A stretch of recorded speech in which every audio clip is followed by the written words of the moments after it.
You're gonna go through life thinking that girls don't like you because you're a nerd.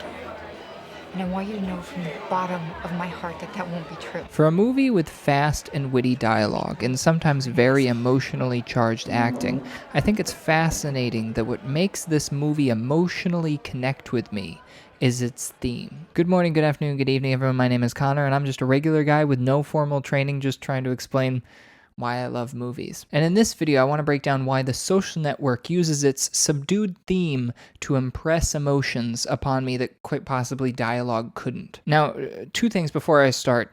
I know little to nothing about the meaning of music or the creation of music. However, I think to talk about movies and never mention the effect that music has on the viewer seems wrong. And I feel that The Social Network is a movie whose music, for some reason, resonates with me. Therefore, I want to give my best shot at explaining why that is. Secondly, as I talk about this movie, I don't want things to get conflated too much when it comes to real life. Yes, this movie is based on real life. However, we know things can get dramatized a little out of proportions, let's say. So when I'm referring to these people, like, Zuckerberg creating Facebook or any of these real people, I'm referring to the character that we see in the movie, not necessarily the actual person, Mark Zuckerberg. So with that taken care of, let me play for you the tune that truly may be one of the most memorable elements of this movie.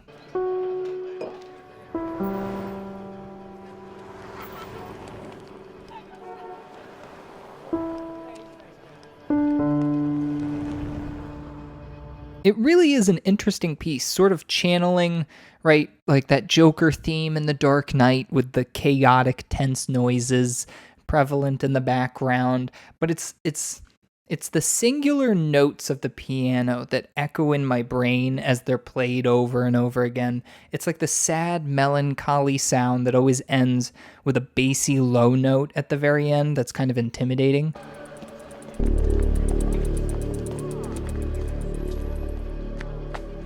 Having owned this movie for a long time, this tune always comes to me at times because it's just so memorable. It's very easy to just sort of hum or whistle just throughout the day for whatever reason.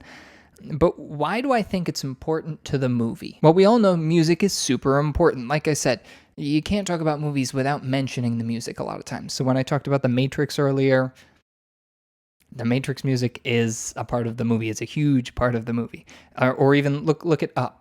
Try to watch that montage in Up without the music and see what effect that has on you. I guarantee you it will not be as emotionally resonant without the music. The Social Network itself has a very unlikable protagonist. You don't think I deserve your attention? I think if your clients want to sit on my shoulders and call themselves tall, they have a right to give it a try, but there's no requirement that I enjoy sitting here listening to people lie.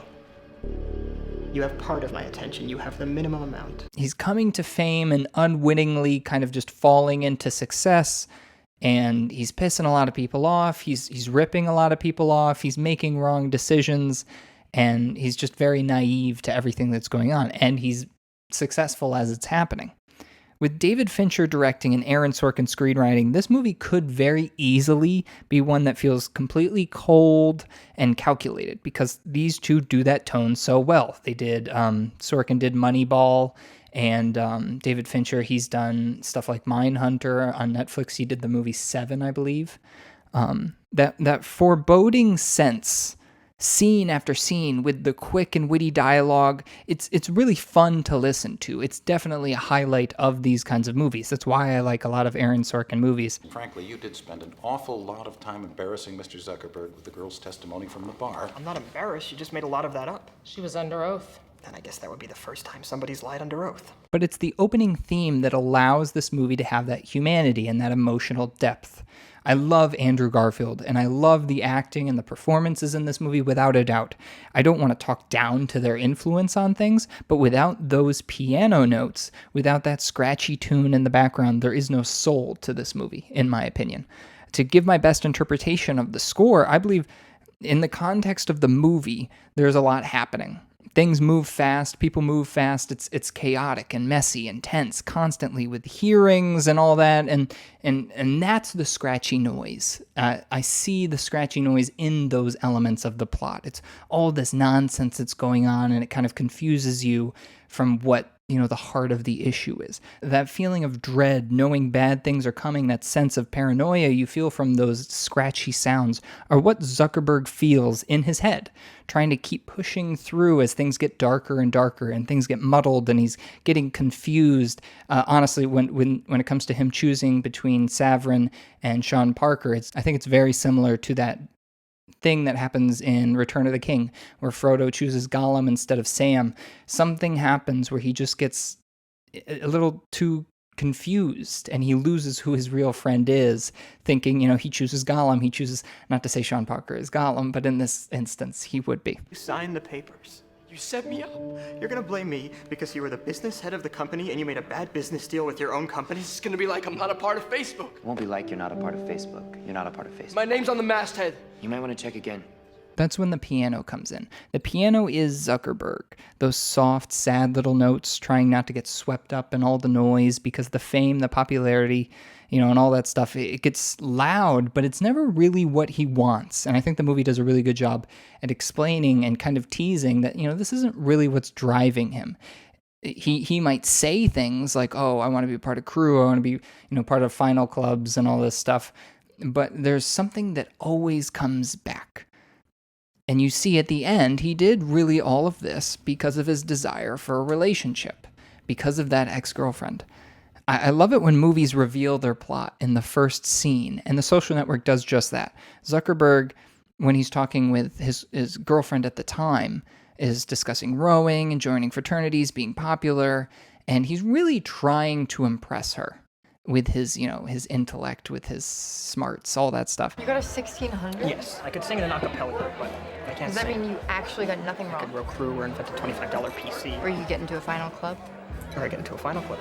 And she's not really into it. She's kind of offended by it, and she breaks up with him. And throughout the movie, he never really expresses interest in being popular. And when he does, it's very easy to see through that as a sort of, like, he's putting on a facade for people. Because really, his effort to get more popular, to get renown, is because he wants to show that ex-girlfriend that either she made a mistake or he wants her to take him back. I can't really say what specifically, but it's always about that girl. Whenever, the app was taking off, he wanted them to publicize it at her college. Why do you want a story in the BU newspaper? Because I do. He wanted to talk to her, to tell her about his success, and at the end of the movie, he tries friending her on Facebook. Zuckerberg's character just really wants to be loved, which seems counter to his behavior, which is why we get this line at the end of the movie. You're not an asshole, Mark. You're just trying so hard to be. His mind is chaotic and cluttered, and he just makes bad decisions. I'm not defending him in any way. He does some stupid stuff, and it's wrong. But a lot of it can just be chalked up to him being naive. He trusts Sean Parker. He loses his best friend by cutting him out of his company. Loses his girlfriend because he was rude and then drunkenly blogged about her after the fact. Knowing all this, then when I hear that tune, I'm immediately just brought into this feeling of self-reflective sadness.